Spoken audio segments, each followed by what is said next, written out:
let's look at a little bit at the laws of social media marketing. These are not all of them, but just the ones I come up with. Now that you know who your target audience is, it's important to listen to them. If you do your research and know what their interests and pain points are, then you can create the content that's going to be most valuable to them. And you can also use metrics and data from your existing social media posts to see which ones are getting the most interaction, or as they call it in the social media world, the most engagement. Highly focused social media and content marketing strategy intended to build a strong brand has a better chance for success than a broad strategy that attempts to be all things to all people.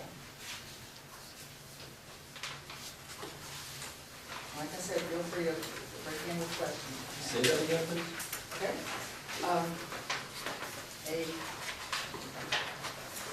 A highly focused social media and content marketing strategy intended to build a strong brand has a better chance for success than a broad strategy that attempts to be all things to all people.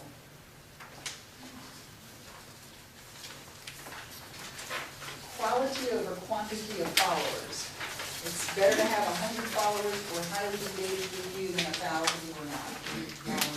Many social media platforms will give you the statistics on the percentage of engagement on each post.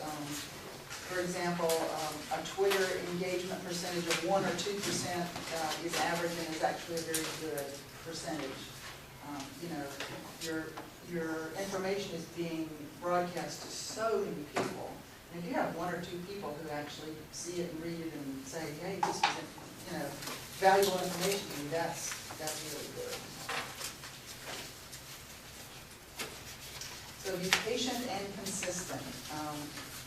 Building a strong brand and a strong following isn't a quick thing unless you just happen to have one of those fleets where something goes viral and the whole world sees it. At the HR group, we like to keep a chart, like one of those old United Way thermometer things, and we keep track of how our followers are increasing, and it gives you a good feeling to see it growing, and it's motivating. So set up a schedule for posting and do it consistently. That's very important. We're at the HR group, we're lucky to have Patrice.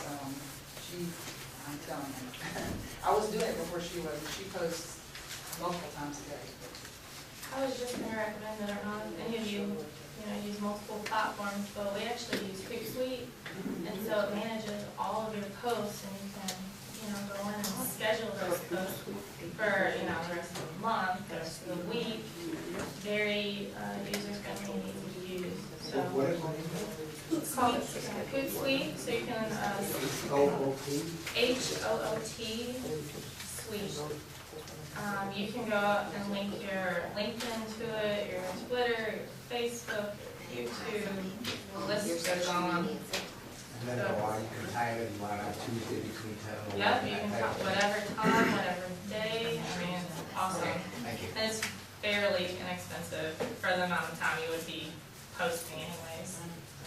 Well, just to piggyback on her comment, I have some handouts that are actually created by Hootsuite, so I'll be giving those to you, and they have a link that will help you. Thank you. Great. Yeah, I use it as well. Cool. Yeah, that's really good. Thanks.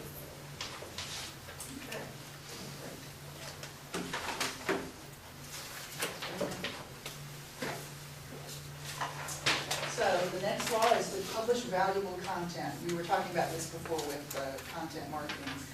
If you publish really wonderful, valuable content, people will begin to share it on their own social media pages. And that has a compounding, sort of a snowball effect. Your followers will start to come from new places, and when that happens, Google picks up on it and starts to rank your company higher in its search engine. Okay. Find online influencers. So try to find the influencers in your market and begin to engage with them.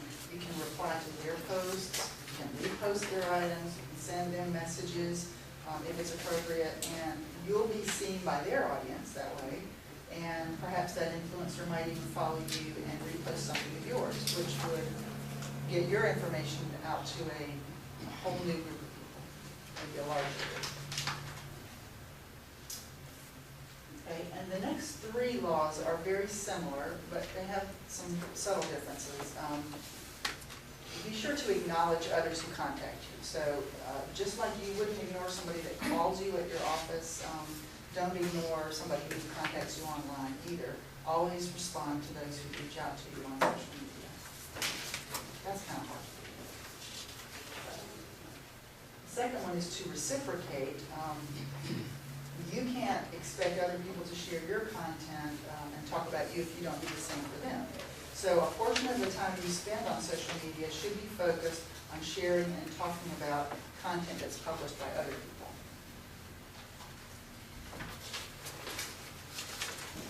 And finally, be accessible. Don't publish your content and then disappear. Be available to your audience. If you post someone and then someone comments, asking for clarification, you have a fantastic opportunity to connect with them personally.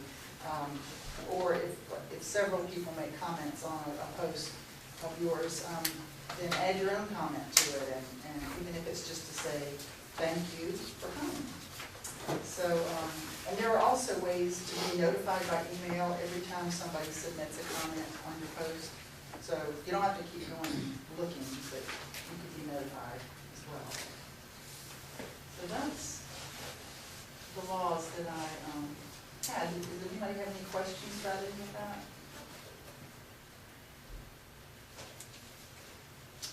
If not, I'm going to hand it over to Patrice.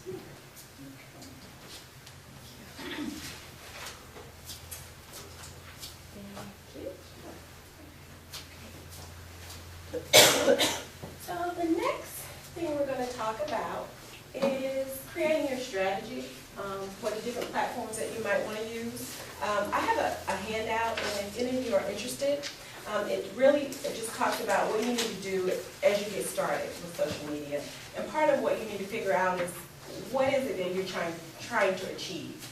And one way to look at that is to look at your current marketing plan, and you want to make sure that it is aligned with your social media marketing plan. So if you're trying to engage more followers, build your customer base, have a way to interact with your clients, then you need to find platforms that allow you to do that. So you have to really consider your strategy. And so these handouts I'll pass around at the end if anyone's interested, but it gives you about 5 different things you can step through. This is a part of what is offered on Hootsuite. As mentioned by our guests earlier, Hootsuite has a lot of really great tools. So if you're just getting started, I would recommend going there. They also will allow you to manage up to 3 platforms for free. So if you are new and getting your business started, you want to make a big investment at this point, it's very user-friendly, and I would encourage you to use that to manage, especially if you don't have a whole lot of time. Okay. So again, Brenda mentioned your target audience.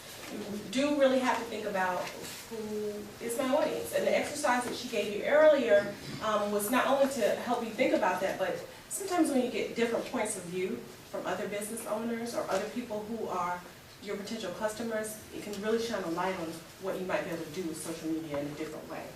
So knowing that target audience for business, of course, we all know is really critical. So what is your message? So are you trying to say that I'm the best printer in the business? Whatever your message is, you need to think about that and think about how you can convey that and what platform best meets that. Of course, Twitter only allows 140 characters, so you have to be creative in how you do that. But there are so many tools available now so that if you have a really long, say you have a link that you want to include, you have a really long link, there are tools you can use to shorten that link really quickly. And so it still allows you to get your content out there, but it allows you to do it in a cleaner way. And those are also integrated into Hootsuite. So if you use Hootsuite, it'll shorten the links for you. And so you don't have to think about it quite as much.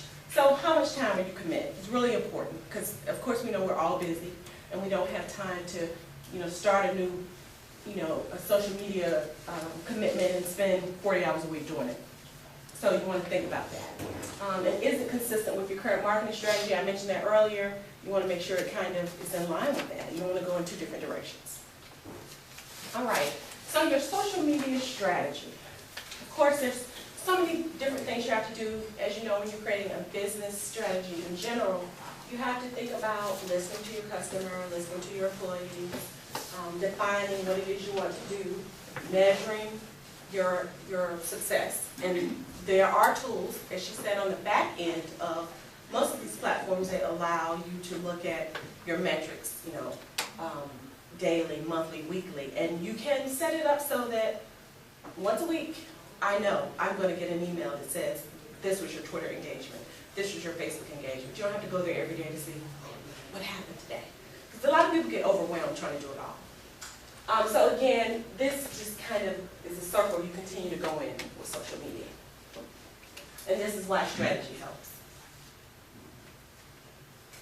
This is what you look like when you try to jump in and take advantage of all the platforms. Because there are, in the US, there are about 100 that they say are heavily used, but most of us probably have about 3 or 4 that we focus on. And again, it depends on your business, but you don't want to look like this guy, because you don't want to give it up. This is probably how Brenda looked. I'm trying to do everything and manage social media. All right, so with Facebook. Facebook is one of the most popular. You know, that's the one where everybody goes to connect with their friends, their family, their high school, you know, folks. So Facebook is great for building community. It's slow going though, because if you're not willing to invite your friends, you know, invite your business contacts, and really have, you know, people that you work with. You also have to say, you know, I'm starting a social media campaign, I'm starting on Facebook. Would you mind inviting your friends to like our page? I mean, you really have to get people engaged, and then you'd be surprised their friends will like it too. Our CEO at the HR group has really driven our fan base on Facebook, because he's, you know, taking the initiative to go out and have his friends like the page. So it really jumped, you know, within our company in doing that. But of course, if you're a Facebook user, you're going to be a Facebook user. And so most of the people that, you know, when I mentioned it in meetings, you know, I'd like to have y'all, you know, engage. Those people who are active on Facebook are going to be active on Facebook. And if they're not, they're not. And so that's fine, but you just need to, you know, make sure you mention that when you get together to talk about it. So Facebook is good, again, for building brand awareness. Not so much for generating sales, because it's kind of just a hi, this is what we have to offer, look what we're doing today. You know, you can post events there. A lot of people don't know that. You can set up events on Facebook. And so those people who have liked your page or who are engaged with you will see your events pop up on their page. And you never know, they might share a seminar or, you know, sale or something that you're having with their friends or family. And I know a lot of people who've had success in generating engagement with their events on Facebook. All right, so reaching a broad network of evenly distributed demographics. So it will allow you to reach people from all walks of life, because everybody's on Facebook. I mean, you know, you can go to the library. You don't have to have a PC at home to do it. You can do it on your phone. And just so you know, most people are visiting Facebook from their phone. About 60% of the people, more than 60% of the people, as I read recently, are engaging on Facebook with their phone. They're looking at videos and pictures. So if you put videos on Facebook, make sure that they are compatible with the platform. You don't want to put something up there and it's slow, but there are tools on Facebook that will help you with that. So if you load the video, it's going to tell you if it's not optimized properly. Pictures and questions get the best response. So we, from time to time, have different events that our CEO will participate in, and funny pictures and things. And we, you know, I do include those as a part of our Facebook posts. You know, most of the information is HR related and training related, because we have a lot of HR professionals that follow our page, but we also have friends and family of, you know, local people and national people that follow it. So if we can see our CEO playing ball with a robot, you know, it's funny to some people, so that creates engagement. This is an example of a Facebook page. SpaceX is responsible for creating spaceships, launching them, all kinds of things that are fascinating to a lot of people. And so this is a way they use their Facebook page to promote their content. So this is an example of a Facebook page. All right. LinkedIn. We've all talked about LinkedIn. And just before I go any further, Facebook, who should be on it? Everybody. Now, I know I spoke with the lady earlier, and she said there are a lot of regulations around her business, and so I definitely understand that. And those of you who know that you have to, you have that to consider, that's a little bit different area for you, but everybody should be on Facebook if at all possible. Just make sure if you're there, you've got some good pictures. So, LinkedIn, this is pretty much a business-to-business platform. The people who are on LinkedIn are, in general, trying to just have establish their professional brand. Your business page for LinkedIn, you should have a nice business page.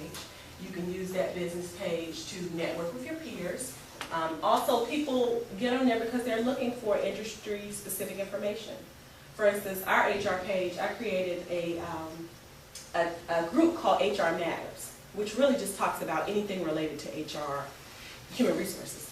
And so people who have membership in the page will look at some of the articles they'll post, I'll try to engage with them. So it creates a platform for your business, but it also is a way of, kind of establishing that professional, front end for your business.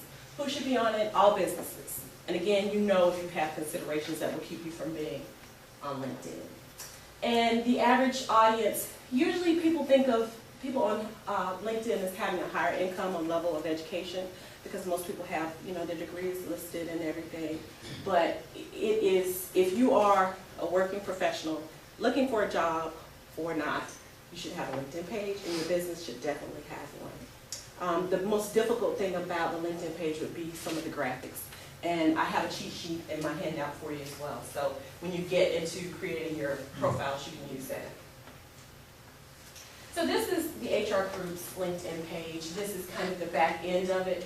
One of our vice president of recruiting he posts positions that our clients have on his LinkedIn page or on our LinkedIn page, and it pretty much shows a description that allows the person to apply for the position.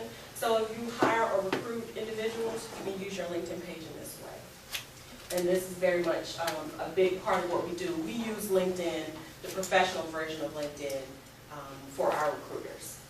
As a knowledge management person, I help them source people for different positions, so I use LinkedIn quite a bit. Anybody have any questions so far about anything? Okay, so Twitter. Twitter is kind of like the thing that everybody's, I don't know if I really want to do that. I don't have time to send a tweet all day. So it's a little bit scary for some people, but I mean, it's huge. Everybody's on Twitter. If you like information, you want to know what's going on with a business or an event, Twitter is where you need to be. If they're not on Twitter, then you have to wonder, and that can go in a lot of different ways, go in a lot of different directions. If they don't have time, they don't find an audience there, but everybody should be on Twitter if at all possible. Now, I mean, of course, there's some businesses, it may not be appropriate for Twitter, but I would encourage you to try to look at how you can use it. Links and pictures, of course, get higher views. People want to see what's going on. A lot of people are visual now, and even if they don't read the information, if they go there and they see a picture, or they see a video and they click on it, they're off into your information before you know it. So, why should you be on it? Do you want to communicate timely information to your followers, your fans, and your customers? Absolutely. Are you having a sale? Do you have a new product, a new offering? Twitter is where you need to be. All right, so this is an example of JetBlue and how they use Twitter. This is, you probably can't see it, but there was a person in the airport. Their flight was delayed, and so they tweeted, they were unhappy about that. So JetBlue responded immediately to provide an update as to what was going on with their flight. Of course you're going to love that because you feel like you're getting personal attention. And also, it makes the customer feel a little bit better about things, for a moment until the flight's delayed again and then you have to post something else too. We've all been there. But this is an example of a simple post, but it does take somebody to watch that Twitter account. All right, now this one is an Applebee's receipt. A young lady waited on a minister in a restaurant, and he pretty much indicated, I only give God 10%, why should I give you 18? And so she posted the receipt Well, Applebee's, this is the waitress that posted it, Applebee's did not like that. And it didn't go over very well because Applebee's had posted a receipt that was a compliment to them a week earlier. So it became a bit of a mess because Applebee's, kind of said something negative about her posting it. They actually let this young lady go. And it became a war between the Applebee's posters on Twitter and Applebee's, because Applebee's would delete the negative comments, like, oh, we don't, you said something negative about what we posted, we don't want you on our page, which is not a good way to engage with people. You never want to be negative. So this was a big mess, and went back and forth quite a bit. So I would encourage you, if you're going to engage with customers, even if it's something that's not all that friendly, make sure that you try to keep it positive, or take it offline if it's really that bad.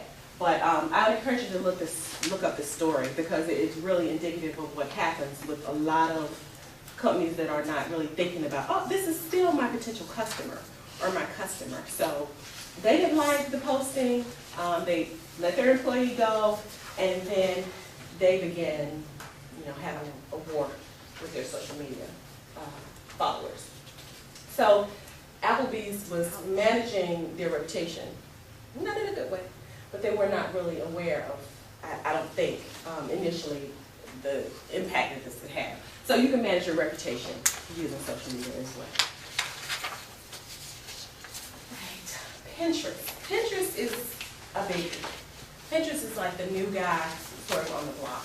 So if you have an industry that's very visual, you use a lot of visual aesthetics, you are in real estate, food, retail, just about anything where what people see is very important. Pinterest is where you need to be.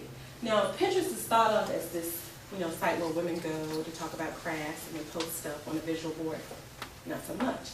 Pinterest has turned into, there is everything there, from people who like inspirational quotes that they'll post on their board to people who ride motorcycles and they like different Harleys, and so they're posting their Harley on their board. So again, if you imagine you create a vision board and you post all the things that are important to you, or that that you really are passionate about, and then you have your friends come over and look at your vision board. No, I like that too. I think I'll copy that picture. Well, Pinterest makes that possible online. And so what I've seen is companies like Macy's or Neiman Marcus, if you go to their page to shop, they have certain items pinned. And if you're on Pinterest and you click on the pin will allow you to then pin whatever it is, address you like, to pin it to your board. Well, if you have friends that are in your email contact list and you invite them to Pinterest, when they look at your board, they see this dress that you pinned from Neiman Marcus. They like it too. So they pin it to their board. Well, eventually, everybody's looking at this dress or this lipstick color or this nail polish color, and it seems, pretty simple, but it can really, it's huge. Because Pinterest not only allows you to pin the pins to the visual board, but it also takes you back to the customer. So you know who pinned it, you know what their email address is, you know what they were interested in, you get information about their demographics, so it drives people. So people underestimate what is possible with Pinterest. The good thing is, it is well integrated with websites. So you can put pins on your website, or you can have the Pinterest icon, of course, linked to your website. And I would encourage you, if you have a retail business that again uses very visual pictures and things, that you use Pinterest. Just kind of get started slowly.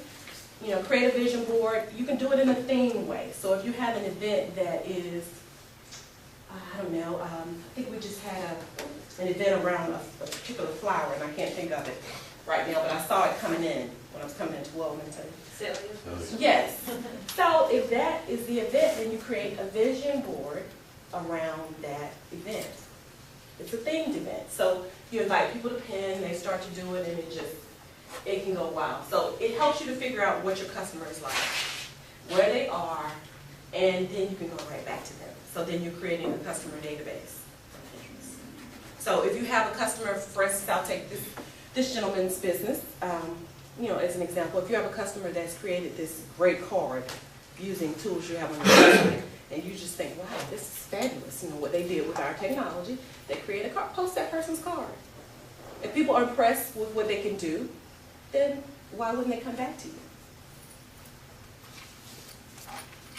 All right, so this is the Pinterest board of a young lady that I met several years ago. She actually was on Project Runway. And so this is, she just really uses Pinterest to pin pictures of her shows.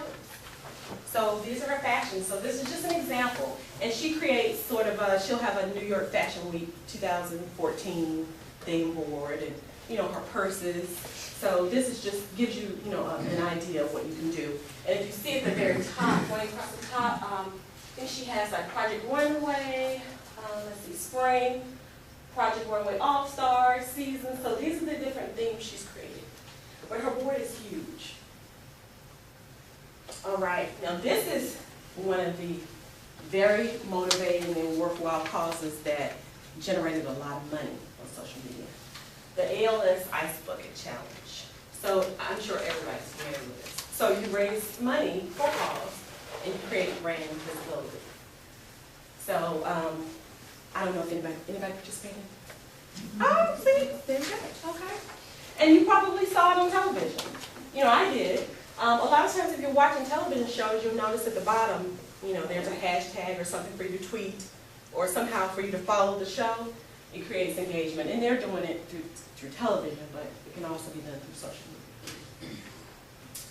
All right, now Google and YouTube Plus. And I put these two together because they are another visual community social networking tool. But they're integrated because if you have a Gmail account, you can just click the Google Plus tab and then have a Google Plus account. Also, YouTube is very well integrated with Google Plus. You can share content from one to the other. So if you have a Google Plus account, then you can just create a community and post pictures back and forth without going to the different platforms to do it. Okay. So again, you create an online social community, the circles of interest. That's what you do with Google Plus. Now, Google Plus is another newbie. I would encourage you to get started early with Google Plus because everybody knows Google owns the internet, or at least it seems that way. So you want to get started ahead of time so that you can create your customer base, you create your followers, you create your circles of interest. So if you have a resort and you offer golfing, then you have a section, a circle of interest for golfers or people who like to ride Harleys.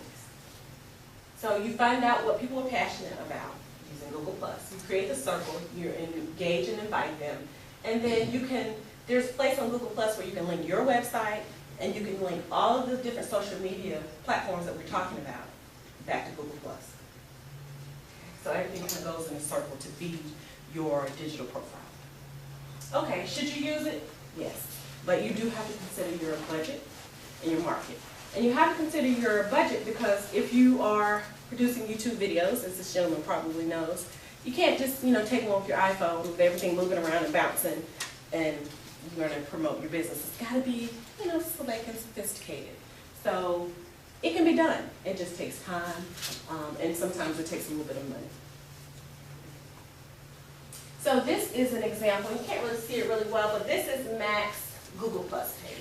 And MAC is a cosmetic company, and they have circles of interest where they've created people who like different lipsticks and nail polishes, and this is their life.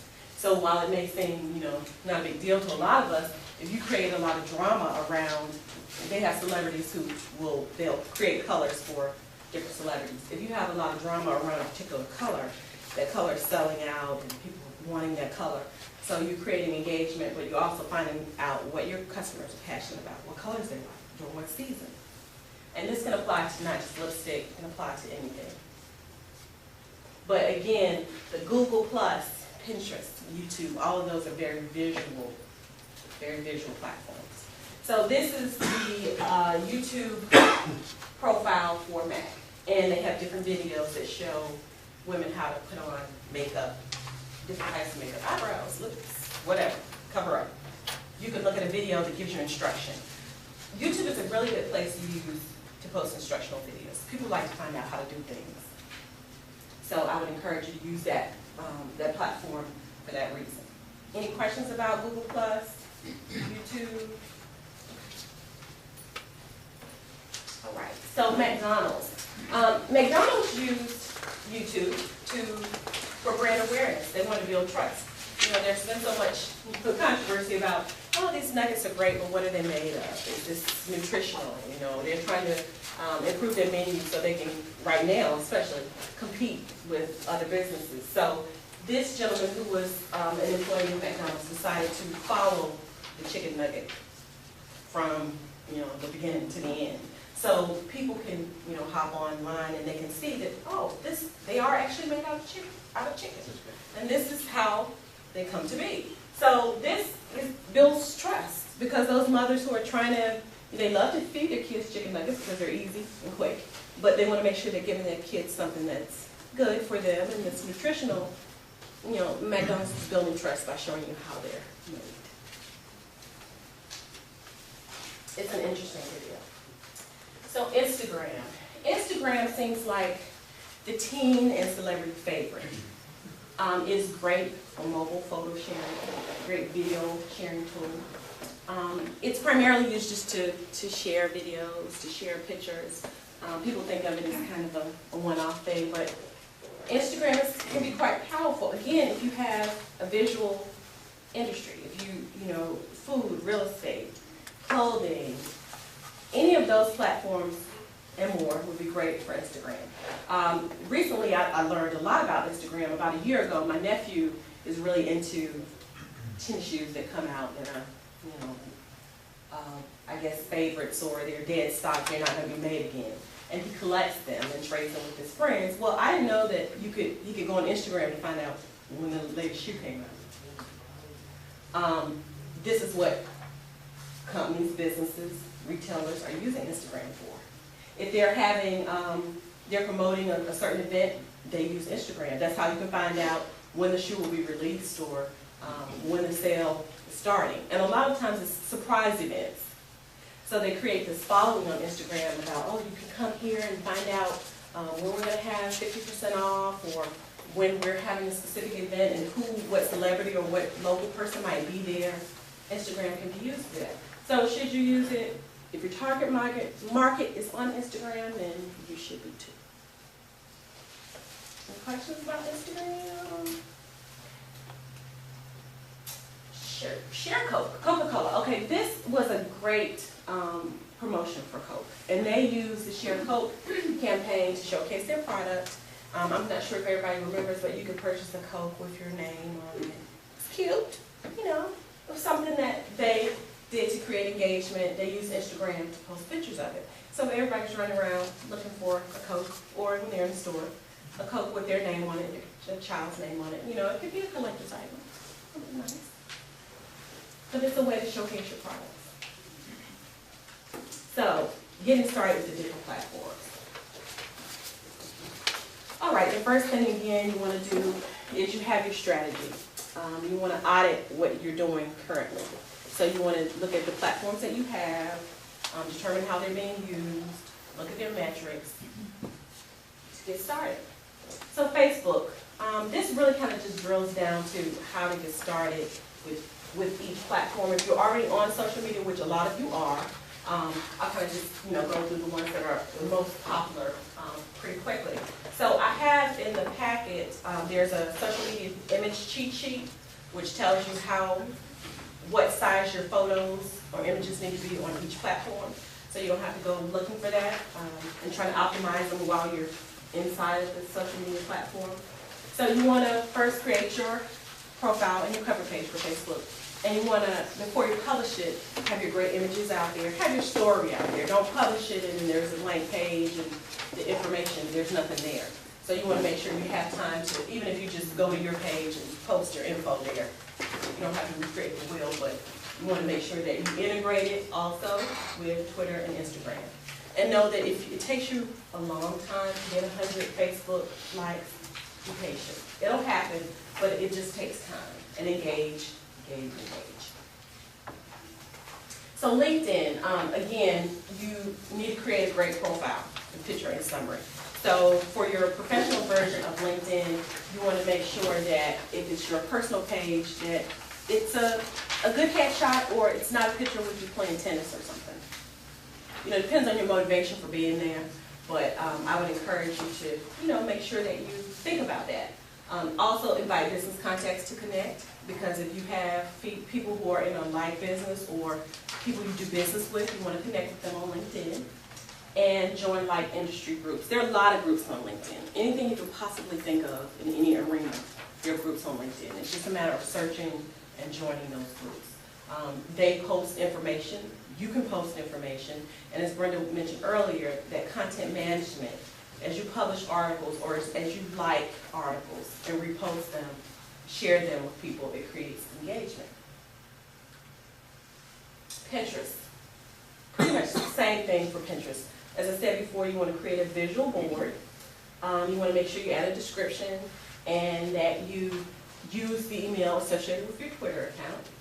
You also want to make sure that you pin your products to your page or pin your items of interest to your page and integrate it with your website. Pinterest is fairly simple to get started, but again, I do have a cheat sheet for you. Create a Twitter handle, 15 characters or less. So for Twitter, you have to give a little thought to what you want your handle to be. I mean, of course, very closely related to the name of your business. So you want it to match. Ours is the HR group.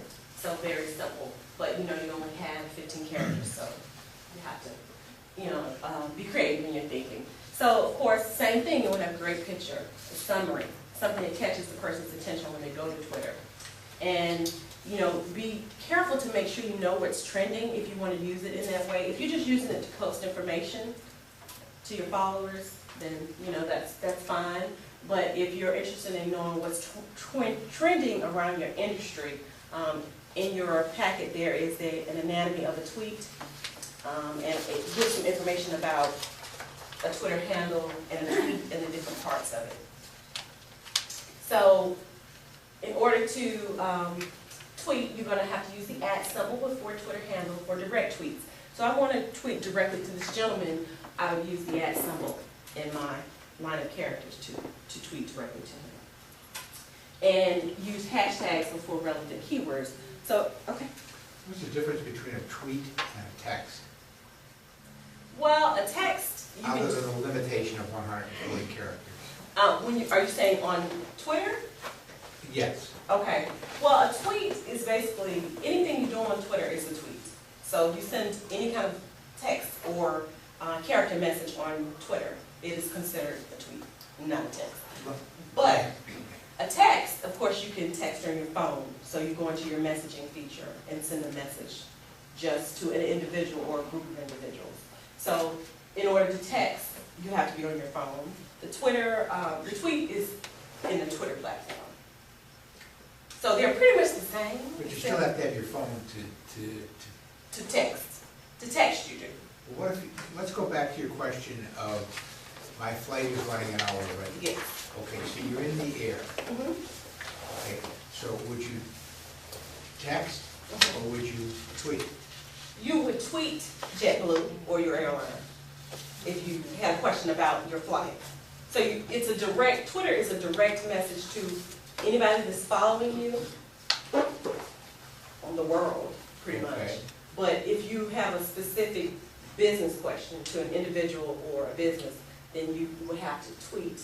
You'd have to use the hashtag, the @ symbol, before that name or that company name to get it directly to them. So, you know, to answer your question, a text is a little bit different because it's just using your phone. Remember the old mobile pagers? I do. That's what text goes on, that network. It's completely independent of the phone system, it's independent of the internet. It's a standalone, low cost, Okay, quick service. thank you. Thank you for that. Before you move on, can you just speak a little more on the hashtags and? We actually have an exercise. We're gonna talk about okay. that.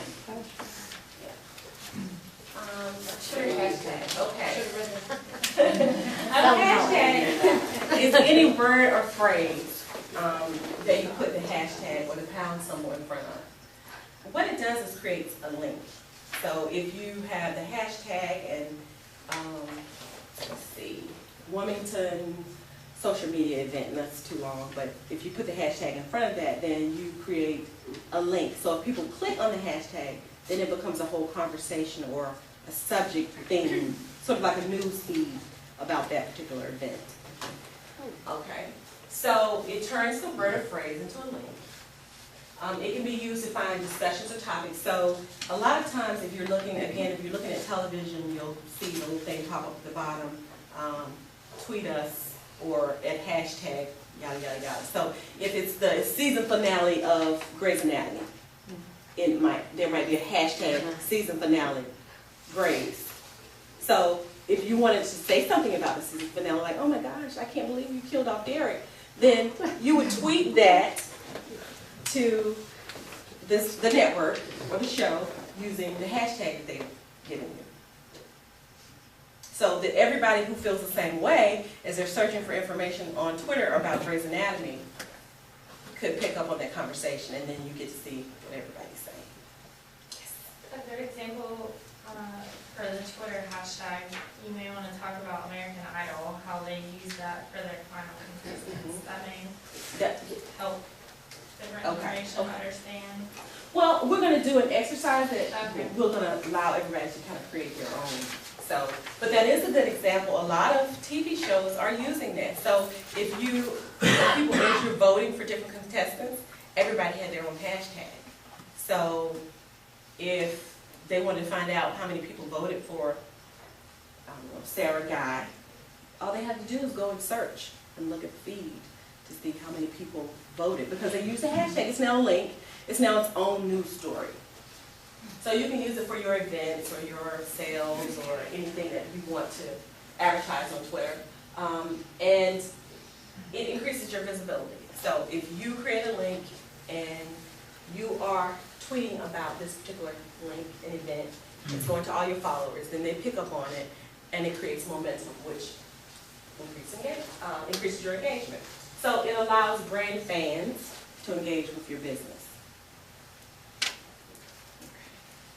So we're going to stop right here and do our Twitter exercise.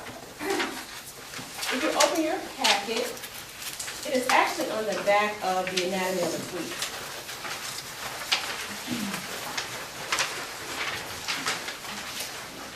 And this one is structured around, you have an event, you have a business where you manage events, and you have a wedding coming up. And a part of what you've agreed to do is to use Twitter to advertise not only your business and the event, but you want to, this is a high profile event, just use this as an example. But you also want to advertise your B2B, your customers, your client, your vendors on Twitter by using hashtags. So I have 3 here. The first one is Sarah and Ted Wed. This is the couple that they're getting married. Okay. So, and actually, it should be hashtag. Sorry about that. Should be when you create your hashtag. I have the @Sarah and Ted Wed because that is their Twitter handle. But when you tweet them, remember you have to put the hashtag in front of Sarah and Ted Wed. So again, what you're doing is I'm asking you, how can you use the above profile to promote your event and the above businesses? So if you work with a partner for about less than 5 minutes, let's say 2 minutes. Or do y'all need 5 minutes? This is hashtag. Need 5 minutes? Okay, we'll say 5 minutes. So anybody have questions about this activity? So you have an event business. Your business is Stellar Events.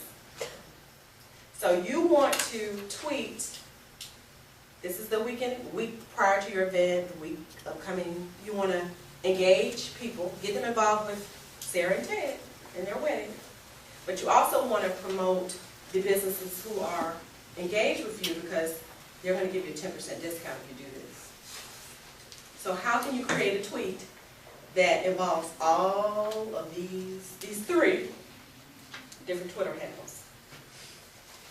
So what would you want to say to them? What would you want to say about the wedding or your event? So, go ahead. You want to answer it? Yes. Yeah, I Well, would just, couldn't you send each one of them a direct tweet that says, hey, hashtag Sarah Ted Wed, mhm. is the way we can all hang together? You could definitely do Right? that. Let's go promote that. You could definitely do that, but the more hashtags you use, and you don't wanna like have 10 hashtags, but the more you use, the more engagement you create. So what we're gonna try to do is use all 3 hashtags in a sentence that's less than 140 characters.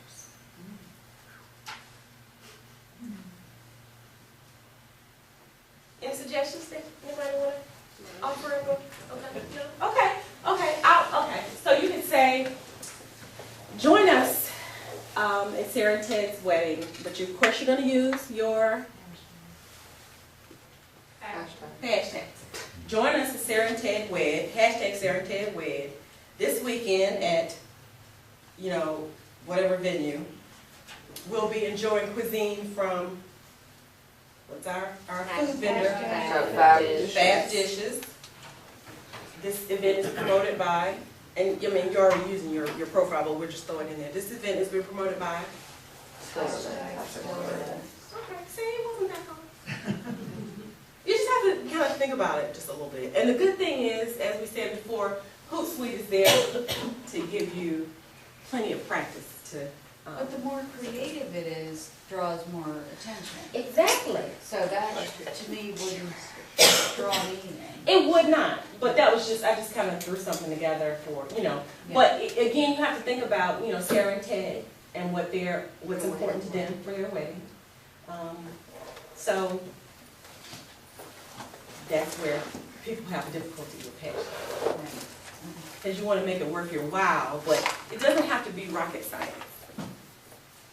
But the more hashtags you use in a sentence, the better. And how does that work, Mine, with that a lot of hashtags? Not a lot, but the more you use, the more engagement it creates because you have different links in your line of So characters. it's more targeted. More targeted. Everybody can track their own little piece. That's Don't you right. get that? That's key to that. And so if I promoted this event and I wanted to see, how many people were following me, all I have to do is search for my hashtag on Twitter. And it's going to show how many people clicked on it, how many people were following the event. Sarah and Ted can look back and print out their whole line of tweets. Everybody tweeted Sarah and Ted wed, you know, great wedding, the food was delicious. So then the caterer can go back and look at how many people made comments about their food. You know, the person who owned the venue can go back and look at how many people commented about the venue. So you just create engagement and it increases your social footprint. But again, you don't want to have hashtag. I mean, I would limit it to 3 140 character sentence. So anybody else have questions about hashtags? Y'all kind of bailed out on my little activity, but it's okay. Okay, Instagram. Again, we talked about this. If your followers are on Instagram, you want to be on Instagram. So you can also use your Twitter handle on Instagram, which is great. Because again, the more platforms you're on consistently, the more engagement you have. So you have a cheat sheet, so I'm not going to really stay on Instagram too long because I've got a feeling how many people actually use it. Again, I think it was only a handful of people use it. Okay. So what do you use Instagram for, sir?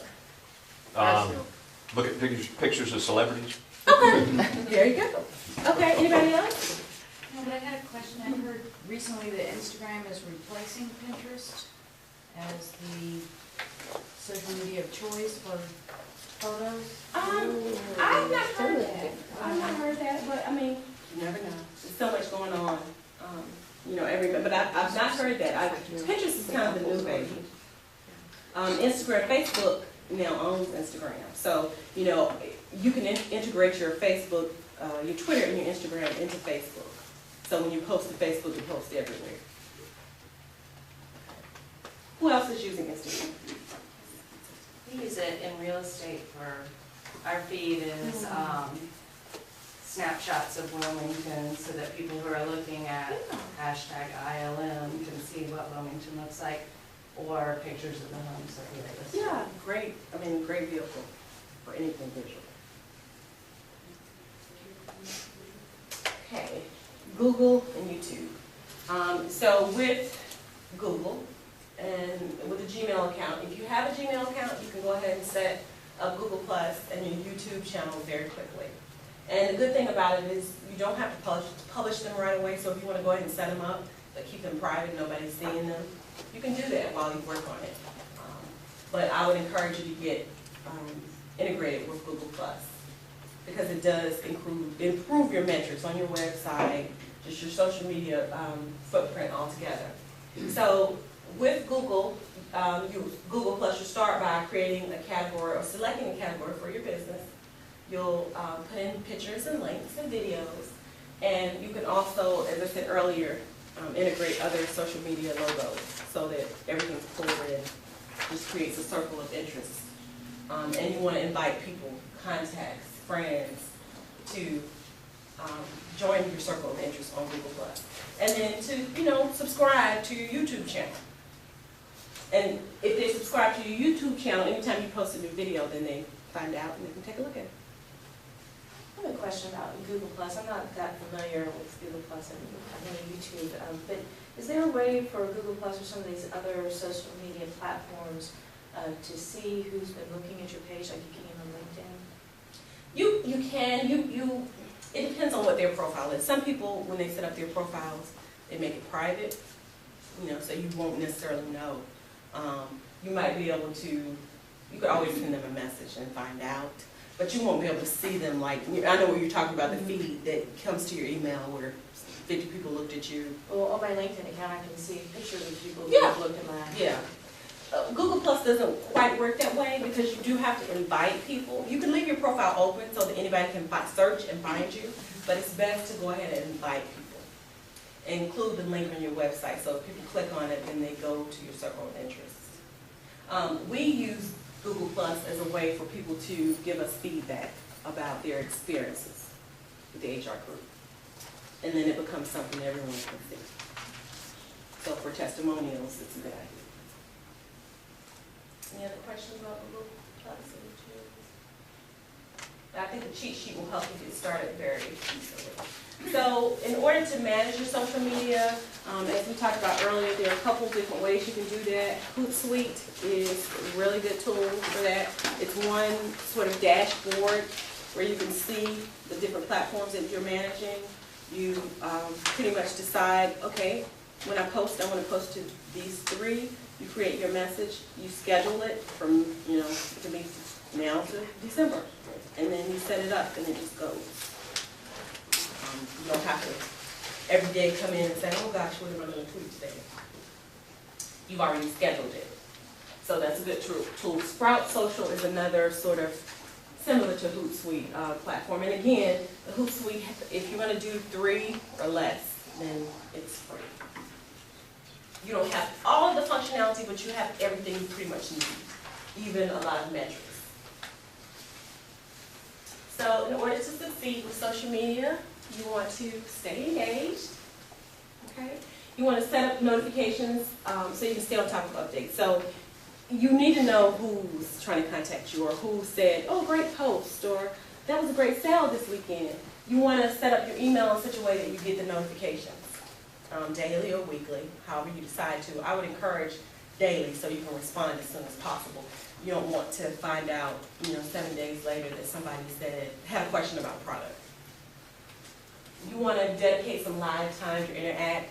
So even if you schedule your post, you want to make sure that, at least, if possible, once or twice a week, you can look at Twitter and, repost what people have posted. You can kind of engage with people to let them know you're live and on there. A lot of people know about the scheduling information. I mean, it will be difficult to manage a lot of platforms without scheduling. But live interaction is great. So review all of your platform metrics. So when you set up the social media platform, at some point you want to make sure that you can go back and look at how well different events or hashtags are doing. See if you need to do something differently. And see what's trending, see how other people are promoting things. You don't have to recreate the wheel. So review your strategy often and do not spam followers and contacts. So if you have a group of followers on Twitter or any other platform, and every day you're sending those people direct messages 4 or 5 times a day, you know, at some point, they're not gonna see you because, you know, you don't wanna, you want to just broadcast to everybody. You don't wanna keep hitting the same people 3 or 4 times a day. So, you know how it is when you get a bunch of spam in your email box. Eventually, your email, you're just kind of like, okay, phew, I'm gonna delete that, or I don't need to see it. So you wanna be careful of that. It's a delicate balance. Any questions about anything? How do you set up those notifications? What exactly do you do? I've got Gmail. When I go into Gmail. You go to into set up- settings, you go into Gmail, sign up to your Gmail account, go to your Google Plus account, Yes. and then in the settings, it allows you to set them up weekly. You pick the type you want and how you want to receive them. Because you can get some of them through text. Thank you.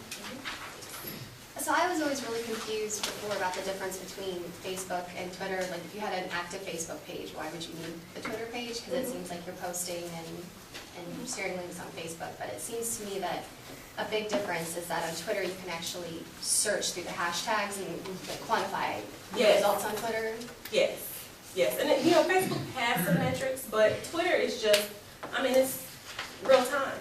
And it allows, it gives you more information than you would get on Facebook. By searching out your hashtags. Searching your hashtags, Using looking it. at what's trending in your, you know, your industry, your business type, and just kind of, you know, looking at that information as data you can use for promotions. Okay. Hey, I just wanted to offer you to notice some of the items like the filming can get expensive to get a budget. I work at UNCW in the Swain Center. We do professional development programs for the public. So we get to use obviously a lot of resources that UNCW has. The filming group, they do a very high quality job. We use them to do our own filming for upcoming courses. But some other options that could be more economic for smaller companies looking to get started, film students. They have a whole film department, so that could be contact them to see if there's any students that have side jobs that they do, you know, to do if you want to do any videos for YouTube. In addition, the MBA classes usually take on, they do practicums, that's their project, so they work with companies. I know they work with some other companies to help develop our marketing campaigns, assess some of the things like the potential audience, things of that nature. Those are 2 resources if anyone's looking to certainly go those avenues. So Thank you very much for sharing that. they're called practicums. The MBA classes, they, I don't know if they're, how big the small groups are, but they work with local businesses. So contacting the graduate office in the Cameron School of Business. We can speak with you about how many they take on each year and everything else. Can I do it? When she said she was with UNCW and Cameron School of Business, reminded me of something.